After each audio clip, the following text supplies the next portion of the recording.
Hi everyone, and welcome back to my channel. My name is Aaliyah. In today's video you are going to learn how to do an elbow stand.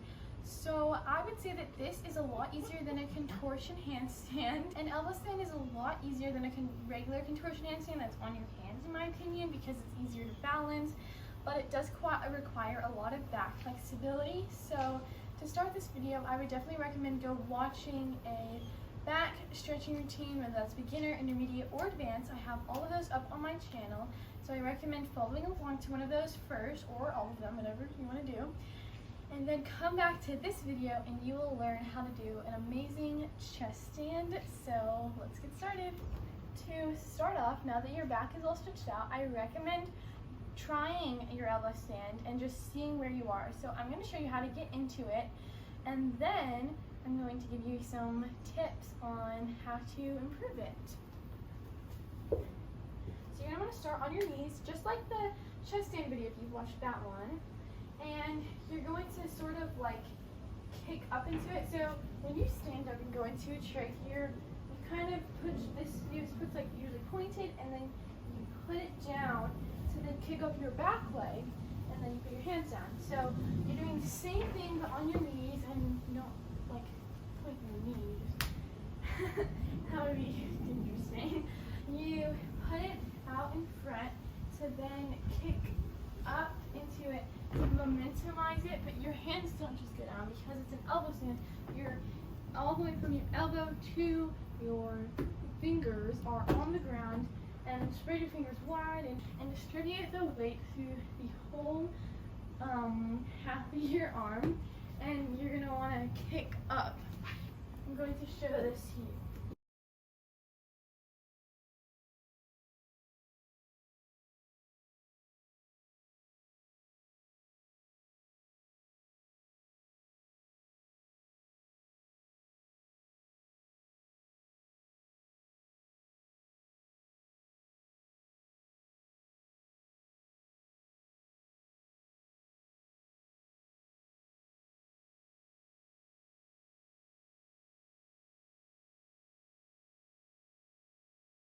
So that's what it looks like, kicking up like that. But if that's hard for you to kick up and get that idea, you can spread your feet out.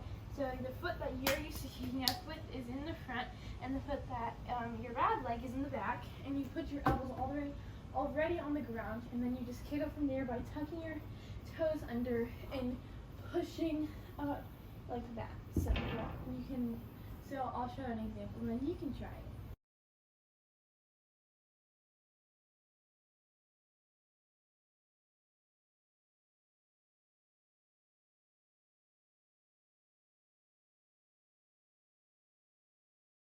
So now you should try to do either of those.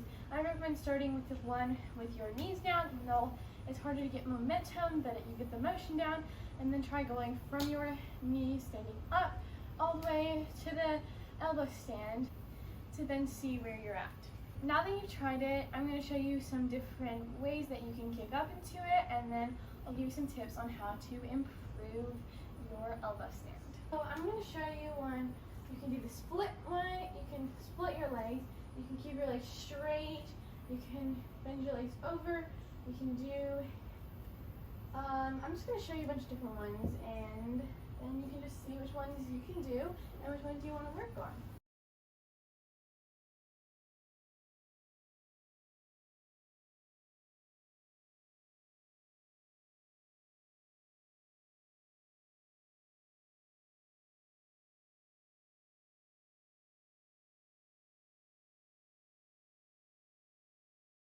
So as you probably just saw, the moves actually kind of progress on each other. So first, practice kicking up into the split, and then kick up into the split to bring your other leg over for straight legs, and then kick into a split, bring your other leg over for straight legs, and then bend your legs so they're like touching your head. They don't actually have to touch your head, but you can like see your toes.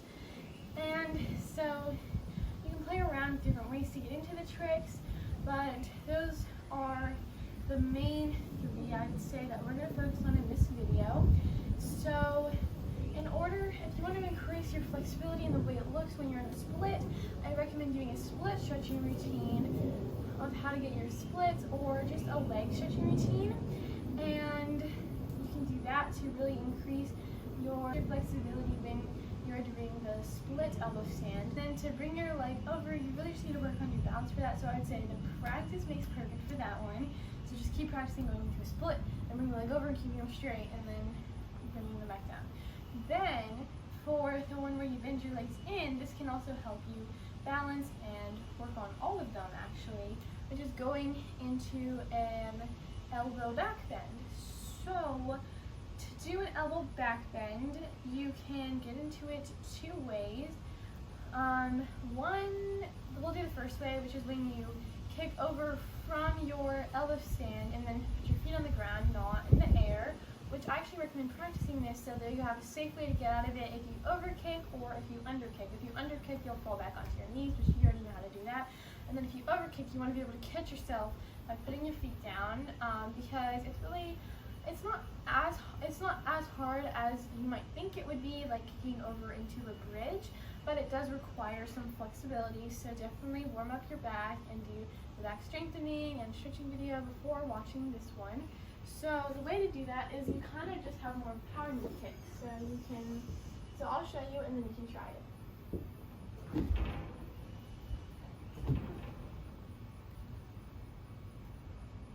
So see how my feet are on the ground? And then you can also, if you know how to do a chest stand, you can roll into a chest stand from here.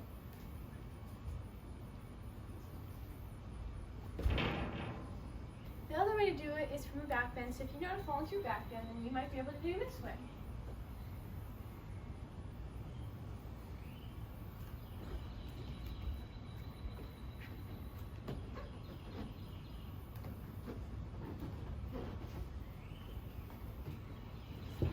If you don't know how to roll into a chest stand to get out of it, then you can just kick your legs back over like you have been doing for practicing. So that's a great way to practice, and you can go from your feet being on the ground to kicking up into different positions and to practice balancing. So I'll show you some of that.